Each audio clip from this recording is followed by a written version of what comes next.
Bonjour à tous, ici Mathieu Vénis du site internet penser-et-agir.fr, le site dédié au développement personnel par l'action. Bienvenue dans cette 4e vidéo sur le bouquin Influence et manipulation de Robert Cialdini. Dans la première vidéo, on a fait une introduction au bouquin et on a expliqué sur quoi était fondé le bouquin avec les automatismes et ce qu'exploitait justement la persuasion. Dans la première vidéo, on a vu la réciprocité, donc le premier principe de persuasion. Dans la deuxième vidéo, on a vu la rareté, le deuxième principe de persuasion. Et dans cette vidéo aujourd'hui, eh bien, on va voir l'engagement, le principe d'engagement et de consistance. Si vous n'êtes toujours pas abonné à la chaîne YouTube, cliquez sur le bouton s'abonner qui se trouve sous cette vidéo et n'oubliez pas d'activer la petite cloche pour être notifié à chaque fois que je publierai une nouvelle vidéo. Sans transition, eh bien, on commence tout de suite cette vidéo et n'oubliez pas que si vous n'avez pas vu les précédents épisodes, les liens sont dans la description comme d'habitude. J'ai mon carnet de notes avec moi, c'est parti. Alors, nous nous engageons plus en termes d'action lorsqu'on s'est engagé verbalement. C'est la base du principe d'engagement et de consistance. Si je dis que je vais faire quelque chose, alors il y a beaucoup plus de chances que je le fasse réellement. On commence tout de suite par un exemple, comme on en a l'habitude, c'est un exemple qui est extrait du bouquin. À la plage, donc c'est des exemples qui ont été faits par c'est ce qui s'appelle des expériences sociaux, qui sont faites donc par des psychologues sociaux. À la plage, il y a une personne qui va se baigner et qui laisse donc du coup volontairement une serviette de plage avec une radio sur la serviette. Donc il va se baigner et puis il y a un complice qui se fait passer pour un voleur et qui vient voler la radio. Alors il y a deux chiffres intéressants. Dans le premier cas, il va juste se baigner, il revient, la radio est volée. Combien de personnes sont intervenues pour dire aux voleurs de partir? 20% des gens interviennent sans s'être engagés verbalement, c'est-à-dire la personne est partie se baigner, elle n'a pas demandé à quelqu'un de surveiller sa serviette. Il y a 20%, c'est-à-dire une personne sur 5 qui va intervenir pour dire à la personne, attention, je surveille cette radio, dégage quoi. Donc 20%. Maintenant, si la personne, avant d'aller se baigner, pointe une personne du doigt et lui dit « Excusez-moi, est-ce que vous pouvez surveiller ma radio pendant que je vais prendre un bain de mer ?» Eh bien là, on a 95% des gens qui interviennent parce qu'ils se sont engagés verbalement en disant « Oui, ça ne me dérange pas, je vais surveiller votre serviette. » Donc il y a un engagement qui est presque 5 fois supérieur, de 20% à 95%, si la personne s'est engagée verbalement. Ensuite, il y a une technique d'influence, de persuasion qui est hyper connue, qui s'appelle la technique du pied dans la porte. La technique du pied dans la porte, c'est demander à quelqu'un de faire quelque chose de peu engageant au début, pour ensuite lui demander de faire quelque chose de beaucoup plus engageant, qui aurait été beaucoup plus susceptible d'être refusé si on avait demandé ça en premier. Donc ça exploite l'engagement et la consistance. Donc vous avez deux choses. Vous avez l'engagement verbal. Est-ce que tu pourrais faire ça? Oui, je vais le faire, qui va faire en sorte que la personne va être environ 5 fois plus susceptible de faire ce qu'elle a dit qu'elle allait faire plutôt que si elle ne l'avait pas dit. Et ensuite, vous avez l'échelle d'engagement. Ce qu'on appelle aussi, il y a une technique qui s'appelle le yes set, c'est faire dire à une personne plusieurs fois oui de suite. Même des oui qui sont triviaux. Par exemple, vous êtes en train de regarder cette vidéo, bah oui. Vous appréciez ce que je dis, bah j'espère que oui, si vous êtes encore en train de regarder cette vidéo, etc. Et en faisant plusieurs acquiescements, donc les personnes disent oui, que ce soit verbalement ou dans leur tête, eh bien vous conditionnez la personne à dire oui à la dernière requête qui sera la véritable requête. Ensuite, la technique qui s'appelle la technique du pied dans les portes. Alors j'ai un article très détaillé sur la technique du pied dans la porte sur Penser et Agir. Je vous mets un lien dans la description de cette vidéo si vous voulez aller plus en détail sur la technique du pied dans la porte. Mais pour faire simple, c'est une technique qui dit, avant de faire ma demande, donc vraiment ce que je veux ce que je veux demander à la personne, eh bien je vais lui faire une petite demande qui va lui permettre de commencer à passer à l'action. Et par principe de consistance et d'engagement, vu qu'une personne veut respecter les actions qu'elle a faites et conditionner ses choix futurs en fonction des actions qu'elle a faites avant, eh bien elle va avoir tendance à accepter plus facilement des demandes plus engageantes qui seront toujours consistantes, donc dans le même sur les mêmes valeurs, les mêmes choses que les demandes d'avant. Alors, autre chose, plus l'engagement est public, c'est-à-dire plus la personne va s'engager devant des témoins, plus les actions qu'elle va faire par la suite vont être réalisées, plus il y a de chances qu'elles passent réellement à l'action. Dans la formation Le Booster de la motivation, qui est une formation pour être motivé sur le long terme, dans une des vidéos, on exploite justement l'engagement public et j'explique que quand vous voulez commencer quelque chose, que ce soit un projet personnel ou professionnel, ou que ce soit un régime, ou même créer une société, ou n'importe quoi, hein, vous voulez faire quelque chose qui vous tient à cœur, vous allez appeler des personnes qui sont proches de vous et vous allez leur dire, bah voilà, je commence ce projet aujourd'hui, je me suis fixé telle date. Bon, il y a toute une procédure qui est détaillée dans la formation, mais pour faire rapidement, on définit le projet de façon mesurable et définie dans le temps, donc ce qui s'appelle des objectifs SMART. On fait ça bien, il y a toute une méthode pour le faire. Une fois qu'on a l'objectif, on appelle des proches et je dis donc aux personnes qui suivent la formation, vous leur dites, bah voilà, telle date, j'aurais fait tel objectif et voilà, du coup, si jamais tu as des conseils à me donner, blablabla. Si tu as des conseils à me donner, c'est juste pour que la personne n'ait pas l'impression qu'on l'appelle juste pour s'engager publiquement sans intérêt, mais plutôt pour qu'elle se sente impliquée dans le projet. Ce qui est intéressant avec cette technique-là, c'est que l'engagement public va faire que nous, par automatisme psychologique, souvenez-vous de la première vidéo, c'est là-dessus qu'est basé le bouquin, par automatisme psychologique, comme on s'est engagé devant quelqu'un, il y a beaucoup plus de chances qu'on passe à l'action et qu'on soit consistant dans la durée sur les tâches qu'on s'est fixées. C'est un truc qui est hyper important, l'engagement public. Donc, si on demande à quelqu'un de faire une petite concession, quand en plus cette petite concession est faite de façon publique, la personne a beaucoup plus de chances de faire les actions qu'on veut. Et ensuite, quand vous lui demandez une concession qui sera un peu plus importante, ça c'est la technique du pied dans la porte, la personne va avoir beaucoup plus de probabilité de faire cette action-là. Il y a autre chose qui est hyper important et qui est donc chez l'être humain, qui est une fondamentale en psychologie, qui est le principe de rationalisation. Alors ça, c'est un principe que j'exploite dans une autre formation qui s'appelle l'élément déclencheur, qui est une formation, c'est disponible sur Pensez Agir, si vous voulez voir les pages de présentation. Vous avez de toute façon les liens dans la description. Les liens vers mes formations sont dans la description à chaque fois. Et cette formation, en gros, c'est créer un déclic en 7 jours dans la vie d'une personne. Une personne va mal dans sa vie, il y a des trucs qui ne vont pas, elle ne sait pas pourquoi. Et la promesse de cette formation, c'est dans 7 jours, on aura compris pourquoi et on va créer un déclic pour ensuite t'aider à avancer. Puis ensuite, il y a d'autres formations où alors la personne avait juste besoin de créer un déclic et ça s'arrête là. Bon, ça, c'est pas grave. L'objectif de la formation, c'est créer un déclic quand ça ne va pas, c'est rebondir et créer un déclic en 7 jours. L'élément déclencheur, c'est ça. Dans cette formation, on utilise une notion qui s'appelle justement le choix de rationalisation et plus largement la rationalisation. Qu'est-ce que c'est que la rationalisation? C'est justifier a posteriori des actions ou un choix qu'on aurait fait, qui aurait entraîné des actions, et les justifier en se disant bah oui, mais si j'ai fait ces actions-là, c'est parce que moi, en fait, je pense vraiment comme ça.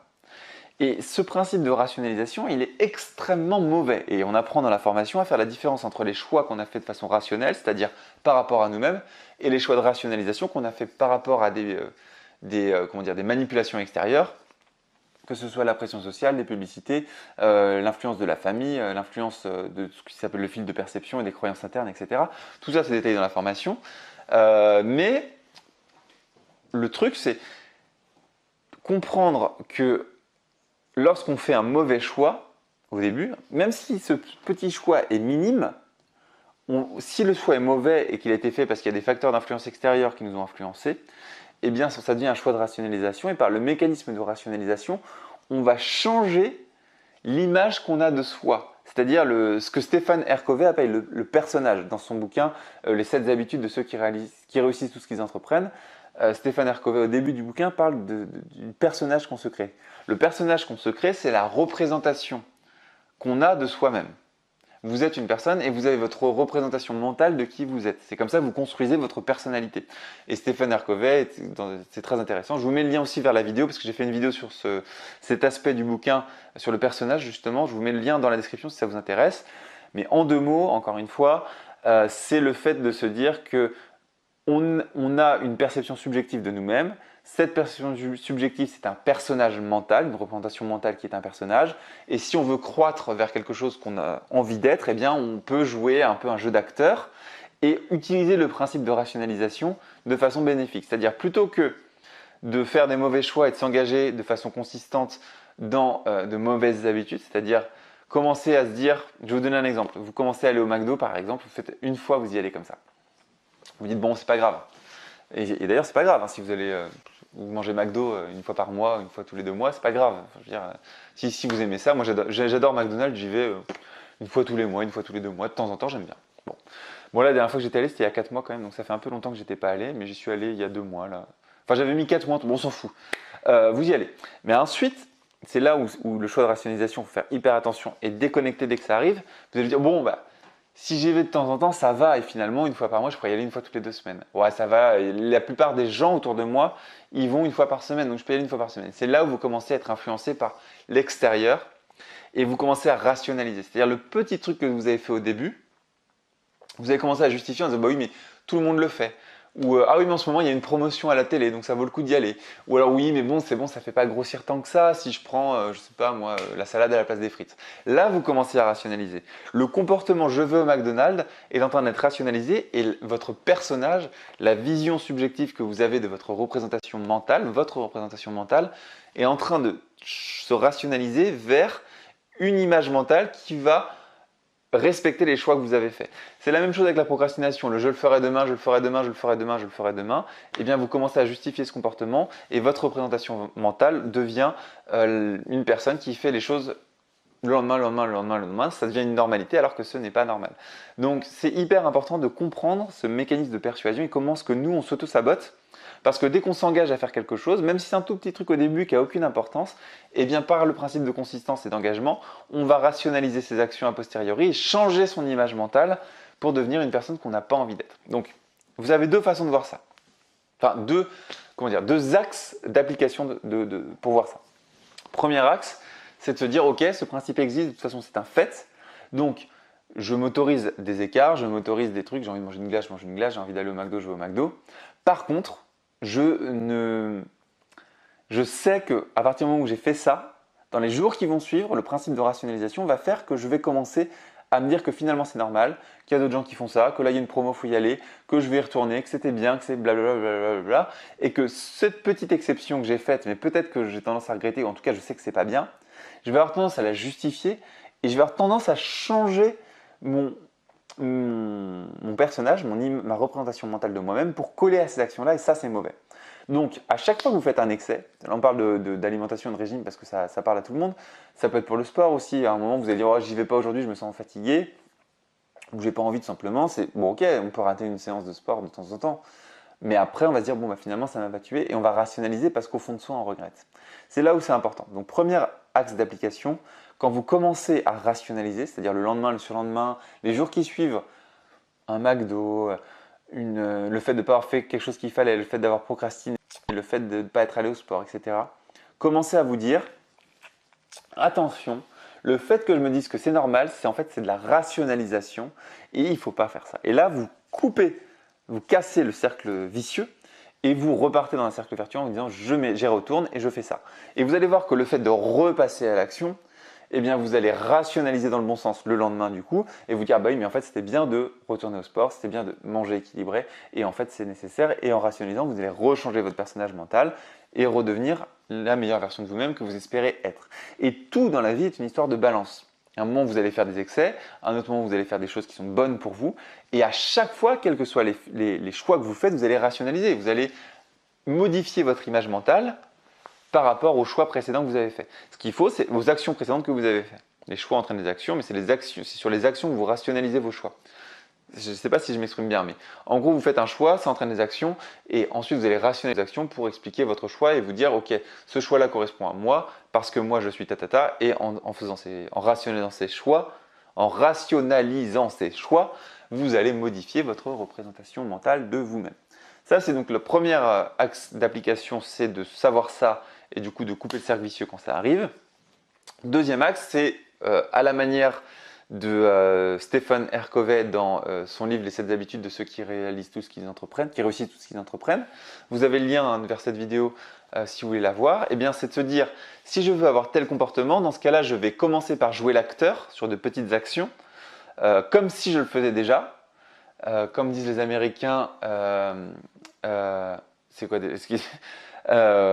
fait Fake it until you make it, ça veut dire fais semblant de l'avoir fait jusqu'à le faire vraiment. Fake it until you make it, c'est hyper important, c'est comme façon de faire. Donc faites comme si vous le faisiez déjà. Commencez un petit truc comme si vous étiez déjà la personne qui avait atteint l'objectif. En fait, le fait de faire ça, ces premières actions qui sont simples, vous faites vous-même un pied dans la porte, vous utilisez vous-même vos failles psychologiques qui vont vous persuader et vous influencer, vous auto-influencez, vous auto-manipulez vous-même. Et en fait, en faisant ces petits choix, en jouant l'acteur, en faisant semblant d'avoir confiance en vous sur des petites actions au début, eh bien, avec le principe de rationalisation par la suite, vous allez rationaliser vos actions, justifier vos choix d'avoir fait ça, changer votre représentation mentale, et vous n'êtes que votre représentation mentale de toute façon, parce que c'est là-dessus que vous allez jouer pour évoluer, et donc vous allez vraiment évoluer par la suite, et c'est une autre manière d'utiliser le principe d'engagement et de consistance. Donc, n'oubliez pas, si on vous demande de faire des choses, demandez-vous toujours si c'est des choses que vous voulez vraiment faire ou pas, et ne vous retrouvez pas dans un cercle vicieux à vous engager à faire des choses que vous ne vouliez pas faire à la base. Et ensuite, utilisez-le pour vous en faisant des petites choses et en vous manipulant entre guillemets, comme je viens de vous l'expliquer. En complément de cette vidéo, vous avez donc deux liens en description. Premier lien, l'article détaillé sur la technique du pied dans la porte si jamais ça vous intéresse, des techniques de manipulation adaptées à la vente ou même aux relations sociales, quelles qu'elles soient. Manipulation dans le bon sens ou le mauvais sens du terme, à vous de voir ce que vous en faites. La manipulation peut être soit négative, soit positive, ça dépend toujours de la finalité. Ce ne sont que des techniques de communication. On a vu ça dans la première vidéo de cette série. Les liens vers les précédents épisodes de cette série de vidéos sur le livre Influence et Manipulation de Robert Cialdini sont aussi en description de cette vidéo. Donc vous avez le lien vers l'article et le lien vers le concept de personnage qui est détaillé dans le livre Les 7 habitudes de ceux qui réussissent tout ce qu'elles entreprennent de Stephen R. Covey. C'est aussi en description pour compléter cette vidéo si jamais ça vous intéresse. Voilà, j'espère que cette vidéo vous a plu. On était sur le principe d'influence, l'engagement et le principe de persuasion, engagement et consistance. On était sur la vidéo 4 sur 9 de cette série de vidéos sur le livre Influence et Manipulation de Robert Cialdini. Si ça vous a plu, mettez-moi un énorme pouce en l'air pour me le dire. N'hésitez pas à commenter cette vidéo pour me faire part de vos réactions. N'oubliez pas de vous abonner à la chaîne YouTube et d'activer la petite cloche pour être notifié à chaque fois que je publierai une nouvelle vidéo. Et moi, je vous donne rendez-vous dans la prochaine vidéo. Prochaine vidéo sera donc la 5e vidéo et on verra que le fait de combattre, de se battre pour avoir quelque chose rend la chose en question beaucoup plus désirable et comment faire pour justement ne pas tomber dans le piège. On verra ça dans la prochaine vidéo. Ciao!